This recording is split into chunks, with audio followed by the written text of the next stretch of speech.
இடஒதுக்கீட்டின் மூலம் கல்வி கற்றதால் தான் தலித் மக்களின் வாழ்வாதாரம் முன்னேறி இருப்பதாக பத்திரிகையாளர் ஹிந்து என் ராம் கூறியுள்ளார்.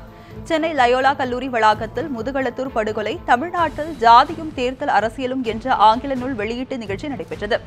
லெப்ட்வர்ட் பதிப்பகத்தின் வெளியீடான இந்த நூலின் முதல் பிரதியை ஹிந்துராம் வெளியிட கல்வியாளர் வசந்தி தேவி மற்றும் எல்லை பாதுகாப்பு படையின் முன்னாள் தலைவர் விஜயகுமார் பெற்றுக் கொண்டனர்.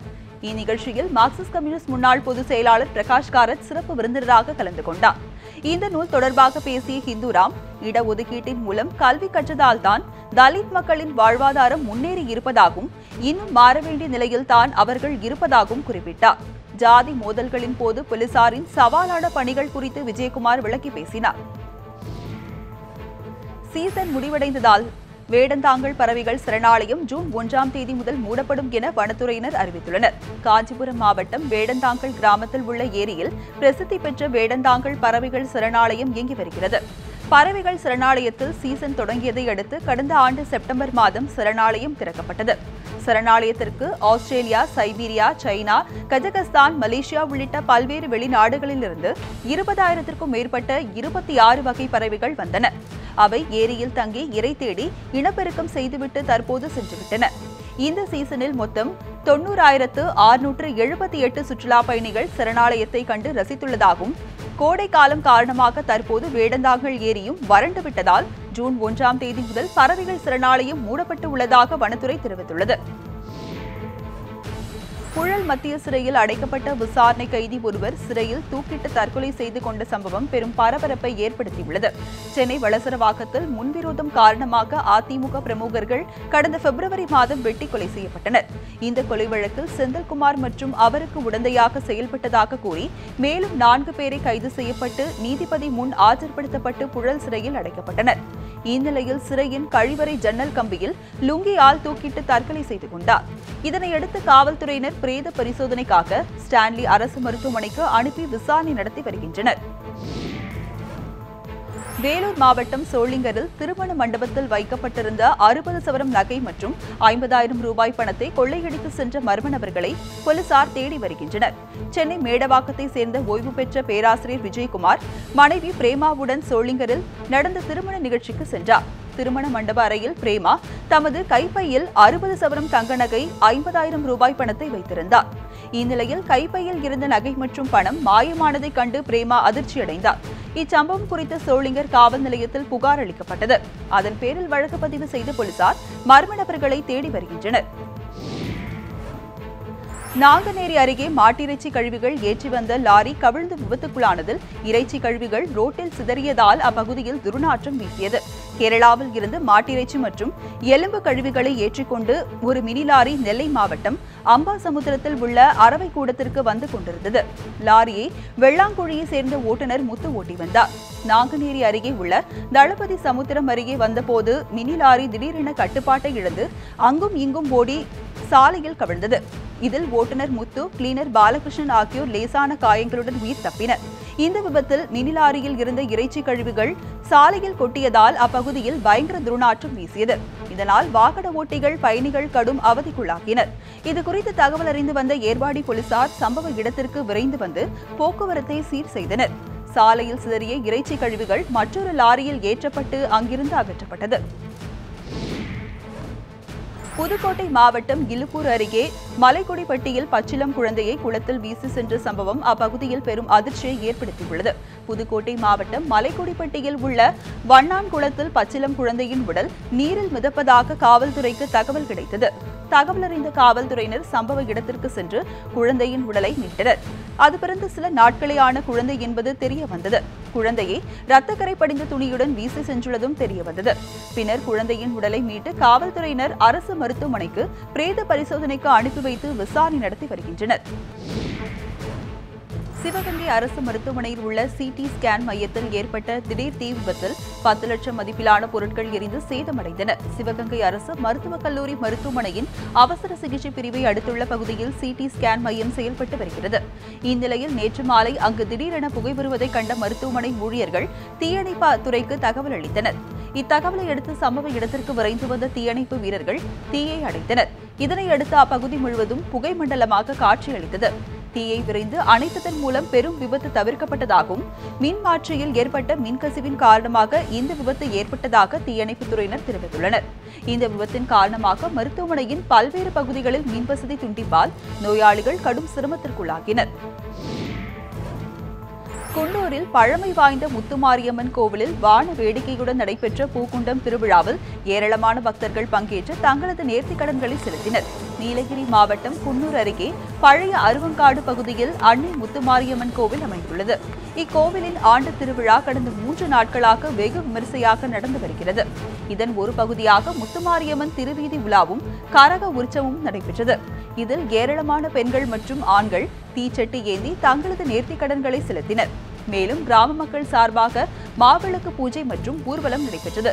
பின்பு நடைபெற்ற பூக்குண்டம் விழாவில் 7 கிராமங்களைச் சேர்ந்த பெண்கள் மற்றும் ஆண்கள் மஞ்சள் உடை உடுத்தி பக்தி பரவசத்துடன் நீண்ட வரிசையில் நின்று பூக்குண்டத்தில் இறங்கினர். இதனைத் தொடர்ந்து இரவில் வானவேடிக்கை நிகழ்ச்சிகளும் நடைபெற்றது.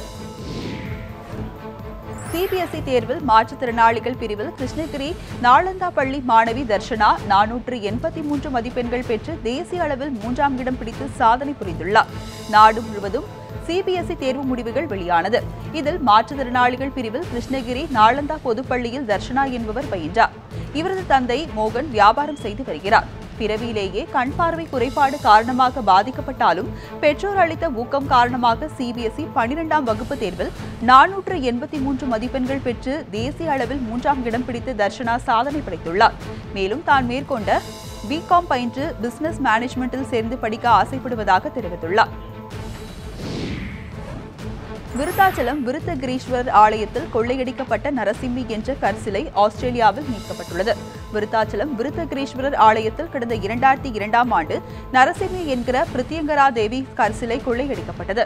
2013ஆம் ஆண்டுதான் இந்த சிலையை சர்வதேச சிலை கடத்தல் மன்னன் சுபாஷ் சந்திர கபூர் கடத்தியது தெரிய வந்தது.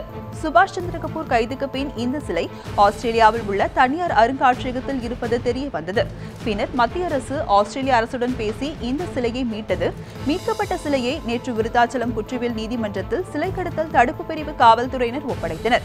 இவ்வழக்கு முடியும் வரை இந்த சிலையை கும்பகோணத்தில் உள்ள சிலை பாதுகாப்பு மையத்தில் வைக்க வேண்டும் என நீதிபதி கூறியதை தொடர்ந்து சிலை கடத்தல் தடுப்பு பிரிவு காவல்துறை டிஎஸ்பி ரமேஷ் நேற்று மாலை கும்பகோணம் நாகேஸ்வரன் கோவிலில் உள்ள சிலைகள் பாதுகாப்பு மையத்தில் நரசிம்மி சிலையை ஒப்படைத்தார். இந்த கற்சிலையின் இந்திய மதிப்பு சுமார் 1.5 கோடி ரூபாய் என்பது குறிப்பிடத்தக்கது. கொடைக்கானலில் நடைபெற்று வந்த கோடை விழாவின் கடைசி நாளான நேற்று சாரல் மழையுடன் ரம்மியமான சூழல் நிலவியதால் சுற்றுலா பயணிகள் மிகுந்த மகிழ்ச்சி அடைந்தனர். மலைகளின் இளவரசி என்று அழைக்கப்படும் கொடைக்கானலில் கோடை விழா கடந்த 20ஆம் தேதி மலர்கள் கண்காட்சியுடன் துவங்கியது. கடந்த 10 நாட்களாக பல்வேறு கலை நிகழ்ச்சிகள், விளையாட்டு போட்டிகள் என அசத்தி வந்த கோடை விழாவானது நேற்று நிறைவு பெற்றது. கோடை விழாவின் நிறைவு நாளின் போது சாரல் மழையுடன் ரம்மியமான தட்பவெப்பநிலை நிலவியதால் சுற்றுலா பயணிகள் அதிக உற்சாகம் அடைந்தனர். இந்த விழாவில் சிறப்பாக பங்களித்த அரசு துறை அதிகாரிகள், தன்னார்வ தொண்டமைப்புகள் மற்றும் ஸ்பான்சர்களுக்கு மாவட்ட ஆட்சியர் வினய் பரிசுகளை வழங்கினார். இறைச்சிக்காக மாடுகள் விற்பனை செய்வதை கட்டுப்படுத்தும் பதிகளை மத்திய அரசு திரும்ப பெறாவிட்டால் நாடு முழுவதும் நடத்தப்படும் என விவசாய சங்கங்களின் கூட்டு இயக்கம் எச்சரித்துள்ளது. கிருஷ்ணகிரியில் தமிழக விவசாயிகள் சங்கத்தின் உயர்மட்ட ஆலோசனைக் கூட்டம் நடந்தது. கூட்டத்தில் விவசாய சங்கங்களின் கூட்டு இயக்கத்தின் மாநில செயலாளர் ராமகவுண்டர் பங்கேற்று பேசினார். உழவுக்கு பயன்படுத்த முடியாத எருதுகள், பாலுக்கு பயன்படாத மாடுகள் ஆகியவற்றை அடிமாட்டு விலைக்கு விற்பனை செய்வது விவசாயிகளின் வாடிக்கையாகும் என கூறிய அவர், இந்நிலையில் தற்போது மத்திய அரசு இறைச்சிக்காக மாடுகளை விற்பனை செய்யக்கூடாது என்று சட்டம் போட்டுள்ளது. மாடு வர்த்தகத்திற்கு கடிவாளம் போடும் செயல் என கூறினார். விவசாயிகளை நேரடியாக பாதிக்கின்ற இந்த புதிய சட்டத்தை திரும்ப பெறாவிட்டால் விவசாய சங்கங்களின் கூட்டியக்கம் சார்பில் நாடு முழுவதும் போராட்டம் நடத்தப்படும் என்றும் ராமகவுண்டர் எச்சரித்தார். இறைச்சிக்காக மாட்டை விற்பதற்கு மத்திய அரசு தடை விதித்ததை கண்டித்து தமிழகம் முழுவதும் பல்வேறு இடங்களில் போராட்டங்கள் நடைபெற்றது. இதை குறித்து தற்போது பார்க்கலாம். சேலம் தலைமை தபால் நிலையம் முன்பு தமுமுக கண்டன ஆர்ப்பாட்டத்தில் ஈடுபட்டனர். இறைச்சி கடையில் இருப்பதை போல் மாட்டிறைச்சி தொங்கவிட்டும் கரியை வெட்டியும் நூதன முறையில் ஆர்ப்பாட்டத்தில் ஈடுபட்டதால் பரபரப்பு ஏற்பட்டது. இதேபோல் அதே பகுதியில் இந்திய ஜனநாயக வாலிபர் சங்கத்தினர் மாட்டிறைச்சியை உண்ணும் நூதன போராட்டத்தில் ஈடுபட்டனர். கோவையில் தமுமுக சார்பில் நடைபெற்ற ஆர்ப்பாட்டத்தில் மாட்டுக்கறியை சாப்பிட்டு தங்கள் எதிர்ப்பை பதிவு செய்தனர். எளிய மனிதர்களின் உணவாக இருக்கக்கூடிய மாட்டிறைச்சியை தடை செய்வதற்கு கண்டனம் தெரிவித்து முழக்கங்கள் எழுப்பினர். பின்னர் போராட்டத்தில் ஈடுபட்டோரை காவல்துறையினர் கைது செய்தனர். மாட்டிறைச்சிக்கு தடை விதிக்கப்பட்டதை கண்டித்து தாராபுரம் நகராட்சி அலுவலகம் முன்பு பிரதமர் நரேந்திர மோடியின் உருவப்பொம்மையை எரிக்க முயன்ற தமிழ் புலிகள் அமைப்பை சேர்ந்த 9 பேரை தாராபுரம் போலீசார் கைது செய்தனர். இந்திய இறையாண்மைக்கு எதிராக மாடுகள் விற்பனைக்கு தடை விதித்த மத்திய அரசை கண்டித்து கன்னியாகுமரி மாவட்டம் நாகர்கோவிலில் எஸ்டிபிஐ கட்சி சார்பில் மாவட்ட ஆட்சியர் அலுவலகம் முன்பு போராட்டம் நடைபெற்றது. மாட்டிறைச்சி விற்க தடை விதித்ததற்கு எதிர்ப்பு தெரிவித்து சத்தியமங்கலத்தில் சமூக நீதி கட்சியினர் ஆர்ப்பாட்டத்தில் ஈடுபட்டனர். அப்போது மத்திய அரசை கண்டித்து மாட்டிறைச்சி மற்றும் எலும்புகளை வைத்தும் போராட்டம் நடத்தியதால் பெரும் பரபரப்பு ஏற்பட்டது.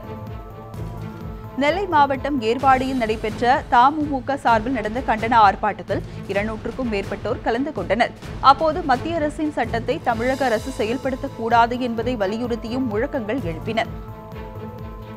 மாட்டிறைச்சிக்கு தடை விதித்த மத்திய அரசை கண்டித்து ஈரோட்டில் நடைபெற்ற ஆர்ப்பாட்டத்தில் திமுக, காங்கிரஸ் கட்சிகளைச் சேர்ந்த 100க்கும் மேற்பட்டோர் பங்கேற்று முழக்கங்களை எழுப்பினர்.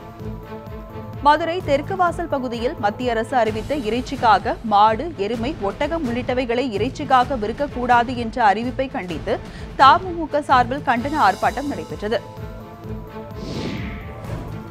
குடியிருப்பு பகுதிகளில் டாஸ்மாக் கடை அமைக்க கடும் எதிர்ப்பு நிலவி வருகிறது. தமிழகத்தின் பல்வேறு பகுதிகளில் நடைபெற்ற போராட்டங்கள் குறித்து சிலவற்றை தற்போது பார்க்கலாம்.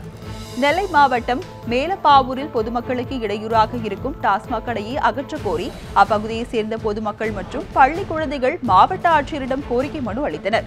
முன்னதாக 25 நாட்களில் மதுக்கடையை அகற்றுவதாக அதிகாரிகள் எழுத்துப்பூர்வமாக உறுதியளித்தும் இதுவரை செயல்படுத்தவில்லை என குறிப்பிட்டுள்ளனர். திருப்பூர் மாவட்டத்தில் உள்ள பல்லடம், கிருஷ்ணாபுரம், ஊத்துக்குளி உள்ளிட்ட பல்வேறு பகுதிகளில் டாஸ்மாக் கடைகள் புதிதாக அமைக்க எதிர்ப்பு தெரிவித்து பெண்கள், குழந்தைகள் உள்ளிட்ட ஏராளமானோர் மாவட்ட ஆட்சியரிடம் கோரிக்கை மனு அளிக்க குவிந்தனர். ஈரோடு மாவட்டம் சத்தியமங்கலம் அருகே கொண்டப்ப நாயக்கன் பாளையம் பகுதியில் புதிதாக டாஸ்மாக் கடை அமைக்க பொதுமக்கள் எதிர்ப்பு தெரிவித்து சாலை மறியலில் ஈடுபட்டனர். இதுகுறித்து தகவல் அறிந்த காவல்துறையினர் போராட்டத்தில் ஈடுபட்டவர்களுடன் பேச்சுவார்த்தை நடத்திய போது டாஸ்மாக் கடை அமைக்கப்பட மாட்டாது என உறுதியளித்தனர். இதனையடுத்து மறியல் போராட்டத்தை கைவிட்டனர். திருப்பூர் மாவட்டம் கொளத்துப்பாளையம் பகுதியில் டாஸ்மாக் கடை அமைக்கக்கூடாது என கோரி பொதுமக்கள் மற்றும் திமுக, காங்கிரஸ், கொங்குநாடு மக்கள் தேசிய கட்சி உள்ளிட்ட கட்சியினர் ஊர்வலமாக சென்று தாராபுரம் வட்டாட்சியர் அலுவலகம் முன்பு ஆர்ப்பாட்டத்தில் ஈடுபட்டனர்.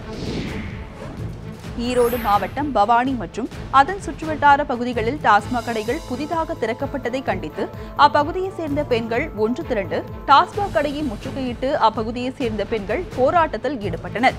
இதனையடுத்து சம்பவ இடத்திற்கு விரைந்து வந்த காவல்துறையினர் டாஸ்மாக் கடைகள் உடனே மூட உத்தரவிட்டனர். இதேபோல் பவானி அருகே உள்ள பூனாச்சி, அம்மாப்பேட்டை மற்றும் அந்தியூர் பகுதியில் திறக்கப்பட்ட மேலும் 4 டாஸ்மாக் கடைகள் பூட்டப்பட்டன. மதுரை கூடல் நகர் பேருந்து நிறுத்தம் அருகே உள்ள டாஸ்மாக் கடையை அகற்றக் கோரி பெண்கள் உள்பட 70 பேர் சாலை மறியலில் ஈடுபட்டனர். இதனால் மதுரை அலங்காநல்லூர், பாலமேடு, குமாரம் செல்லும் சாலைகளில் பொதுமக்கள் பெரிதும் பாதிப்படைந்தனர். முதுகளத்தூர் அருகே எருதங்குளம் எருதாருடைய ஐயனார் கோவில் கும்பாபிஷேகம் விழாவை முன்னிட்டு ஏராளமான பக்தர்கள் சாமி தரிசனம் செய்து வழிபட்டனர். ராமநாதபுரம் மாவட்டம் எருதங்குளம் எருதாருடைய ஐயனார் கோவிலின் மகா கும்பாபிஷேக விழா நேற்று நடைபெற்றது. கும்பாபிஷேக விழாவை முன்னிட்டு கடந்த 5 நாட்களாக எருதாரமிய ஐயனார் கோவிலில் சிறப்பு அபிஷேகங்கள், கணபதி ஹோமம், விக்னேஸ்வர பூஜை உள்ளிட்டவை மேற்கொள்ளப்பட்டன. பின்னர் நேற்று காலை 10 மணிக்கு ராஜகோபுரங்கள், பரிவார மூர்த்திகள், மூலஸ்தானத்திற்கு மகா கும்பாபிஷேகம், எருதாருடைய ஐயனார் கோவிலுக்கு குதிரை ஆட்டங்கள், கேரளா செண்டை மேளங்களுடன் நடைபெற்றது. இந்த விழாவில் ஏராளமான பக்தர்கள் பங்கேற்று சாமி தரிசனம் செய்து வழிபட்டனர்.